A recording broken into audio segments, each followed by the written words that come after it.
I'm slowly getting back into the flow of things with the consistency of me uploading and how to use it as a bit of a creative outlet, but still trying to keep on top of all that. I was thinking the other day about social media. I've recently deleted Instagram and TikTok, and I'll get more onto that in a moment. But when social media first came out, I feel like it was obviously revolutionary. It was just a easy, nice way for you to check in with your friends if you're outside of school or work or wherever, stay updated with things that are going on. But I feel like no one really took themselves too seriously on it. And I suppose you can say there's a lot of things like that. I guess people catch on that it's a way to create money or a job that, breaks away from the classic schedule you'd usually have. So everything kind of turns a bit competitive and into a ranked mode. I think suddenly around, I don't know when it happened, but it feels like I woke up one day and now every social media platform has stories. I logged onto Twitch the other day just to watch some streams, and it was telling me that I need to sign up for Twitch stories. I'm like, what? I don't know when this happened, but it seems like it's spread like a literal plague now. I mean, the short form content era, if you want to call it that, is fully upon us, and they have found the most perfect way to tap into our caveman brains and just get us to do nothing but watch what they want to feed us, which is literally insane. So at the beginning of the year, I quit Instagram and TikTok. I mean, I've tried to quit TikTok a couple of times before, mainly because it was literally detrimental to my life. So my screen time was racking up to almost 24 hours in a week. And I kind of sat there and I was like, I'm only living 6 days of my week. I'm losing 52 days a year to something that I can't even recall or tell you anything about. Maybe, one in every 500 videos, a little thing stays in my brain where I can recall some information, or it actually changes my perspective on something, or gets me to think about a topic. I don't know. But realistically, can you even remember the last 5 scrolls you watched on TikTok, or what you learned a week ago from the hours you put into it? It's completely detrimental to kind of the progression that we want to see in ourselves, and it also just is a complete time waste because they've hooked up this algorithm perfectly to our brains. So I'd quit TikTok here and there a couple of times. Nothing really worked for me. None of the screen limiters or lockout features on my phone were working. And when I did delete TikTok, it just got instantly replaced by Instagram Reels. And then that's why I mentioned all these platforms have this story content or short form content now, because there's no escaping it. You delete one, you get sucked into the other. The only thing that I have left in terms of short form content, is YouTube Shorts, which, the interface isn't really good enough for me to get addicted to, so I'm not finding it too difficult to steer away from that. But this stuff is genuinely affecting everyone's lives. Depending on if your algorithm's set up for success or not, my algorithm was a lot around kind of motivation and well-being, bettering yourself. But there's a balance with everything, right? And even if your algorithm is tailored to be more of a positive topic, if you get obsessed with that, and I understand there needs to be some element of obsession if you want to be successful at anything, but if you get obsessed with, I need to be better, nothing will ever be good enough for you. I would go onto TikTok. Maybe I just pick up my phone first thing in the morning. I've got to go to work and I turn off my alarm. I've got 5 minutes, so I go on TikTok, which wouldn't last for 5 minutes, by the way. I'd scroll way longer and be late for work. But I open my phone straight away. This 16-year-old's just made 100k. This 19-year-old scaled his business to 50k a month. Someone who's my age has just made their first million. And then you know, I have to drag myself out of bed, get showered, and go to work for what's minimum wage. It changes your perspective on things, and it's not something that you're necessarily gonna see or take note of until it affects you, and you're kind of just miserable a lot of the time, or a lot more down than you would be without this kind of stuff. The idea of going on social media to see how your friends are doing, or catch up on news.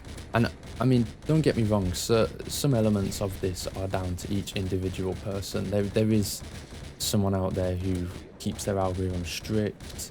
They don't get caught into anything that it throws at them to try and steer them down this unhealthy, addictive path. And, you know, they're like the elites of social media, I'd say. But just for the regular folk, and I mean, especially for me, I wasn't able to keep my algorithm in this kind of strict, well, you know, you could say it was positive, but like I say, it really just comes into a comparison contest, and they always say comparison's the thief of joy. So, and I think one of the biggest things that's come with me quitting TikTok and Instagram is, I mean, well, first of all, considering the amount of time that I was putting into those apps, I don't miss it. I don't miss it at all. Sometimes I'll have people say, have you seen this? Have you seen this new meme? Have you seen this new trend? I haven't. And it makes me happy that I haven't, because I don't want to be involved in kind of that. I don't even know whether you'd call it a space or a mindset. And it's not to say that I'm better than anyone. I sit about kind of still looking at some brain rot content all day, to be honest.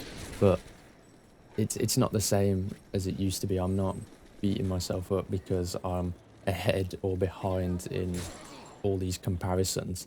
And one of the biggest things I've been able to use with my extra time, my entire extra day that I'm getting, is my sweet sleep quality is improving a lot, because I'm not scrolling first thing in the morning. I'm not scrolling late when I should be going to bed. And also I've been able to set up this YouTube channel. It's one of those things when you're using or wasting your time on these apps, it's easy to put off things that actually interest you. But I mean, now for example, if I decide that Sunday is a day where I want to make a video, then I can do that because I have all this time. And I think I was a bit of an extreme case where it was literally hardwired into my brain. I mean, now I still unlock my phone and look for the apps and then pretty much close it straight away. If I wasn't gonna do YouTube or stuff like that, I would honestly be able to just roll back my phone to like a Nokia with one of the touchpads. I don't need the tech in my phone anymore, because that was all I was really using it. And I remember the day I deleted it, I literally picked up my phone after locking it from deleting TikTok and then opened it to go straight to it again. It was such a passive and impulsive thing. I really do think these platforms are set up for, you know, on par with drug level addiction, and just as much of a detriment to people's lives with how they kind of like sink their claws into you and don't let go. And arguably what makes it even worse is, you know, with all the illegal drugs and stuff, whatever, there's a stigma about it. You know, everyone knows they're bad, everyone knows shouldn't do them, there's consequences, but there's no consequence to social media, and it's so normalized and everybody does it that no one's really gonna look at you and go, yeah, he spends too much time on that, or maybe cut your screen time back. No one's gonna say that, because first of all, they're not gonna know unless you tell them, hey, I have this many hours or a day or whatever screen time on this app. And people just look at it so normalized. It's like, oh yeah, that's what everyone does. That's normal, and it's not, or it shouldn't be the case. I can't really believe that these big corporations, I don't know if they use the same algorithm or how it kind of, with the rise of AI, it improved and responded to everyone's preferences so quick. I remember, you know, it started off with you'd go on a website and they'd ask you for cookies like years ago. And that was kind of it. And then slowly but surely, you know, it transitioned to social media where you'd like one video and then you see 10 of them. and then depending on how you interact with those 10 depends on what portion that is in your algorithm. And I don't really recall what had that first, but it all seemed to happen at the same time. At the same time, sorry, across, Instagram, Facebook, TikTok, and it evolved so quickly, and it's kind of scary that these companies, they don't have any regulations on them. Normally the government wants to be involved in everything, get their slice of the pie, whatever it may be, but these companies, it just feels like they're running riot, to be honest. They are like borderline brainwashing the platform or the user base. They get you onto their platform, they feed you what you want so that you stay, and then they chuck in promotional opportunities or get ad revenue from you being on there. And I understand it's a business model to a certain extent, but it all feels so predatory now, like especially for the younger generation. I think the sweet spot at the moment to avoid social media is definitely like, if you were around before it even happened and you just stay away from it, then I imagine, the older generation's life must be so peaceful.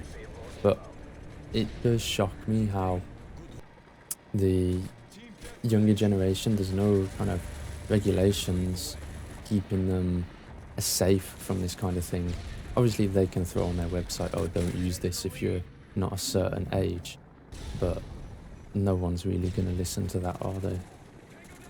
But honestly, just from my experience, I mean, I've only deleted two of the big social medias for me since the start of the year, and I don't think if you're in a similar position, I don't think you'll find it as hard as you think. I was always of the mentality where it was kind of like, oh, I'm going to be missing out. People are going to be talking about things that I don't understand. But it's really not like that. As soon as I deleted it, the next day I felt instant relief. I was kind of like, wow, even doing anything apart from doom scrolling is going to be better for your brain, right? So I kind of made it easy for myself to begin with, and I was like, if I literally do anything but this, that is a win. So the first couple weeks, I was like, if I just replace all that screen time with me playing video games, that's okay. That's a dub for me, because at least that will be more stimulating and engaging for my brain than just doom scrolling on Instagram or TikTok. So I think just be patient with yourself. You're going to get a lot of time back where you can put it into things that you actually have passion for or skills that you want to learn. And just give it a go, honestly, because I do not think it will be as difficult as what it seems in your head.